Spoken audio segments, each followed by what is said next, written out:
G'day folks, and welcome to Gormo's Shed. I just thought I'd share something with you here. We're outside here this time and not actually in the shed for the moment.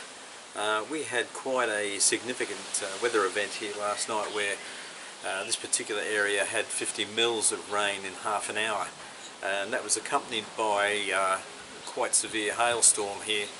And this property has a garden out the back which has quite a few trees in it, and you know, it all looks very green and clean here at the moment, I suppose. However, this lawn this morning was completely covered in shredded leaves from the trees, and the hail has actually come through and decimated most of these trees, and I've managed to put quite a bit of the leaves onto the garden itself, and we have a green waste bin which is about 3/4 full, and I still have a little pile around the back here which is only a fraction of what was actually on the lawn this morning. So fortunately we haven't really sustained any damage to the property itself, and I've got a small hole in some of the roofing on my pergola there, but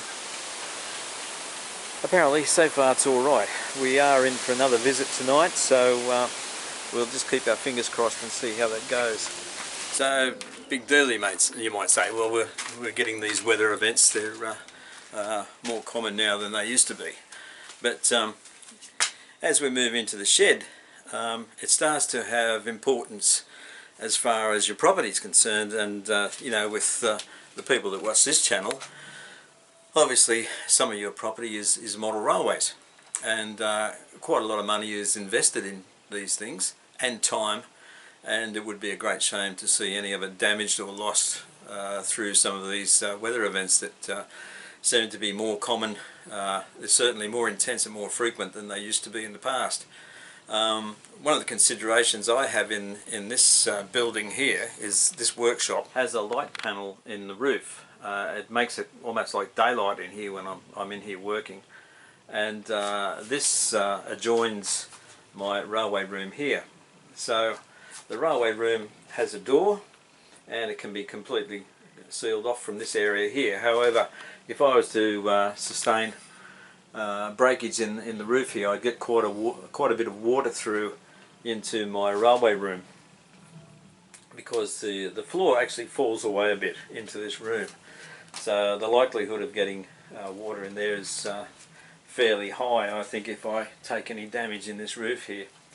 And with that as a consideration, the planning in this room was always to sort of keep electrical right up off the floor. So any live power that's in this room is well up above the floor. I mean, you can see stuff on the floor here now, but that heater, for example, is not plugged in.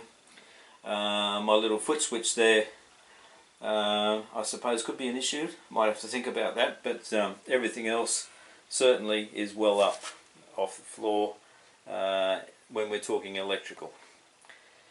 So, if you're like me and you have a railway in a shed, it's probably a good idea to try and start thinking about the future, because the scientists tell us that this sort of thing ain't going to get any better, folks. It's just going to get worse. So whatever your particular situation is, it might pay to sort of have a bit of a rethink and consider how your building that your railway is in could be affected by severe weather events.